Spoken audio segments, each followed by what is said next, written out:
The moment that mahogany box opened inside Althorp House, everything the world believed about Princess Diana and Princess Anne began collapsing in real time.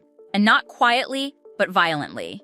Because what Charles Spencer revealed on that Thursday morning wasn't just a forgotten letter, it was a direct contradiction of a 30-year narrative carefully maintained by palace power, media repetition, and strategic silence. And the timing alone made it impossible to ignore that this wasn't discovery, this was detonation. Because the setting itself felt engineered for impact, almost like a message to the institution that once controlled Diana's story, with Charles Spencer seated in the library at Althorp House in Northamptonshire, surrounded by towering leather-bound volumes. Morning light cutting through tall windows, and beneath it all a vault, hidden under the very foundation stones of the estate. Not symbolic storage, but literal buried history. And when he placed on white cotton archivist gloves and unlocked that brass-sealed mahogany box, it signaled immediately that whatever was inside was never meant to be casual, never meant to be handled without consequence. Then came the date, August 10th, 1997, written on light blue Kensington Palace paper. And suddenly, every second of that timeline sharpened, because that was exactly 21 days before Diana died in Paris. Which means this wasn't just a letter, it was written during a moment when pressure around her was intensifying, when decisions were being made behind closed doors. And when she clearly believed something urgent was unfolding around her sons, William and Harry, something serious enough to document in writing, rather than risk speaking aloud. But the shock didn't come from the existence of the letter alone. It came from what Charles Spencer did next. Because instead of rushing to headlines, he paused everything for 48 hours, bringing in a senior forensic document examiner from the London Probate Archives, forcing verification through ink pressure analysis, handwriting comparison, signature authentication across hundreds of Spencer family documents, and only when the verdict came back, absolute, no doubt, no discrepancy, completely Diana, did he move forward, which meant by the time the public heard about it, the palace had already lost its first line of defense, denial. And that's where the narrative truly fractures. Because what Diana wrote dismantled decades of carefully constructed perception about her relationship with Princess Anne. A perception that painted them as opposites, rivals, distant figures moving in parallel worlds, Diana the emotional, media-driven princess, and Anne the rigid, traditional royal. And yet inside this letter, that entire storyline is exposed as misleading at best and deliberately distorted at worst. Because during the most vulnerable period of her separation, Diana didn't turn outward, she turned inward, directly to Anne. Not formally, not cautiously, but personally, addressing her simply as Anne, stripping away every layer of royal protocol. And that choice alone reveals something deeper than the words themselves. Because in a system obsessed with titles, hierarchy, and distance, removing formality is not accidental. It is intentional vulnerability. And Diana used that vulnerability to outline fears that were not speculative, but specific. Fears about institutional control tightening around her sons. Fears about decisions being made by senior courtiers who viewed William and Harry not as children, but as future assets of the crown. And then the strategy behind the letter's delivery exposes just how serious she believed the situation had become. Because she didn't trust the palace system to carry her words, she bypassed it entirely, using a private, informal network to avoid interception, instructing her personal chauffeur to physically deliver the envelope to the equestrian stables at Gatcombe Park, Princess Anne's estate, handing it to the head groom under strict confidentiality. Which means this message was never meant to pass through royal channels, never meant to be screened, never meant to be filtered. It was designed to reach Anne untouched. That level of caution raises an immediate question. What exactly was Diana trying to protect this letter from? And the answer appears in the next revelation. Because she references a specific administrative document she had obtained through a trusted source inside the palace registry office just 48 hours earlier. A document detailing plans to reduce her personal security arrangements and isolate her operational independence, not randomly but systematically, with the intention of forcing her into submission under controlled conditions. She didn't describe it vaguely, she called it an administrative trap, a phrase that immediately shifts this from emotional concern to strategic awareness, because she understood the mechanism being prepared around her. And more importantly, she connected it to a legal pathway, referencing the 1772 Royal Marriages Act as a potential tool to assert control over the custody, education, and daily lives of William and Harry, which transforms this from internal family tension into a possible constitutional maneuver. And yet, even with that level of threat, her focus didn't remain on herself. It returned again and again to her sons. Describing the palace structure as a corporate board of directors that reduced human development to institutional function, suggesting that without intervention, William and Harry would be shaped into distant symbols rather than emotionally grounded individuals. And the intensity of that concern is what explains why she chose Anne specifically, not as an ally in status, but as a counterforce in character. Because in Diana's own words, Anne was the only one she believed had the courage to confront the monarchy itself if necessary. The only one capable of standing against internal machinery, which creates a completely different image of Anne than the one presented publicly for decades, and raises a more unsettling possibility if Diana saw Anne this way. Who exactly did she not trust inside that system? That question becomes even heavier when you look at what happened before the letter was revealed.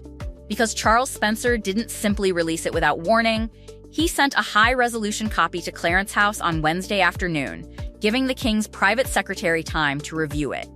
And what followed inside the palace was immediate legal panic, with senior solicitors working overnight to find any statutory grounds under the 1993 Royal Trust Acts to block publication, only to conclude they had none.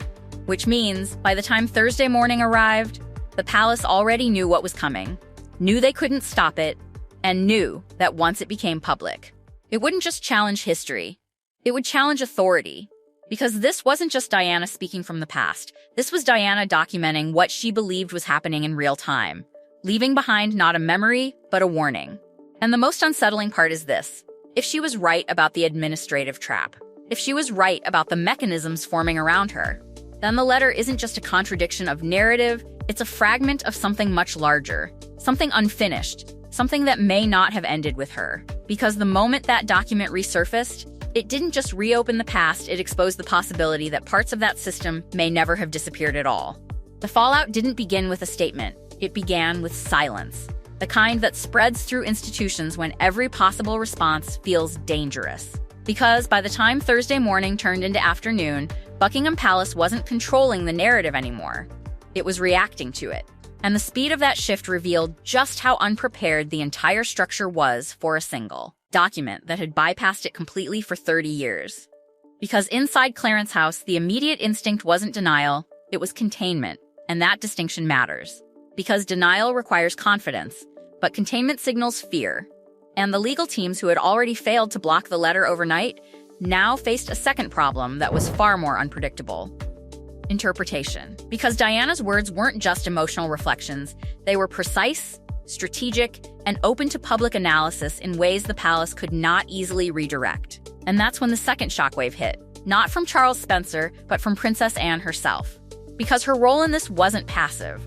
It was controlled, deliberate, and long-term. And the revelation that she had held an identical copy of that letter inside a fireproof, military-grade safe at Gatcombe Park for 3 decades instantly reframed her position within the royal structure, transforming her from a background figure into a silent custodian of one of the most explosive documents in modern royal history. But what makes that silence even more powerful is what she didn't do. Because across those 30 years, through documentaries, memoirs, and global media deals that dissected every aspect of Diana's life, Anne never referenced the letter, never hinted at its existence, never used it to reshape public perception. Which means her decision wasn't avoidance, it was restraint. And restraint at that level inside a system driven by image control is not passive, it is strategic. And the reasoning behind that strategy becomes clear when you look at her role within the monarchy itself. Because Anne has always operated as the structural backbone of royal duty, prioritizing continuity over exposure, stability over disruption. And revealing a document that accused palace administration of manipulating security and custody frameworks in 1997 would not have created reform, it would have triggered a constitutional crisis at a moment when the monarchy was already under immense pressure following Diana's death. So instead of confrontation, Anne chose proximity, quietly adjusting her presence around William and Harry in the years that followed, appearing consistently at Windsor during their academic breaks. Not publicly, not for cameras, but privately, walking with them through the Great Park, creating a stable environment that existed outside the reach of palace management, which means while the public narrative painted her as distant, she was actually fulfilling the exact role Diana had asked her to take on, just without acknowledgement. But that long-term silence began to fracture in 2026. And not because Anne chose to reveal anything, but because the system around her tried to reclaim control. When palace archivists initiated a comprehensive audit of private correspondence at Gatcombe Park as part of preparations for a major national milestone, requesting access to documents that could be transferred to Windsor Castle under the 50-year rule of state privacy, effectively placing them under institutional control. And Anne's response was immediate and absolute, rejecting the audit without negotiation, making it clear that her private safe contained personal family correspondence, not state property. And by doing so, she forced the palace into a legal corner. Because challenging her refusal would mean initiating an internal conflict with a senior royal figure whose authority and public credibility were nearly untouchable. And the legal department understood that risk instantly, backing down without escalation. But by the time that internal tension settled, Charles Spencer had already moved. And his meeting with Anne in her private study at Gatcombe Park became the final turning point, because this wasn't a surprise reveal, it was coordinated. With Spencer presenting the verified Althorpe manuscript and making the case for public disclosure, and Anne, after decades of silence, didn't resist, she approved it. Not impulsively, but decisively. Recognizing that once one authenticated copy existed, hiding the other would no longer protect the institution, it would expose it. And when both copies were cross-referenced and confirmed identical, the situation became irreversible, because now the letter wasn't just a discovery, it was evidence, and the palace's ability to shape its meaning began collapsing under the weight of its own documentation, as media outlets across the UK immediately seized on the phrase administrative trap, turning it into the central focus of analysis, forcing the institution to confront language it could not reinterpret without appearing dismissive of Diana's own words. And as journalists flooded the palace press office with questions about the alleged secret repository, Diana referenced over 200 letters and diary entries hidden outside royal archives. Possibly in locations like Fleet Street, the lack of answers became its own statement, reinforcing the idea that there are still layers of this story that remain unseen, unverified, and potentially even more damaging. Because that repository changes everything, not as a historical curiosity, but as a potential continuation. An unresolved thread that suggests Diana didn't just document a moment she prepared for a future in which her words might need to speak again, and if that archive exists, if those documents surface, then this letter is not the end of the story. It is the beginning of something the palace has no control over anymore.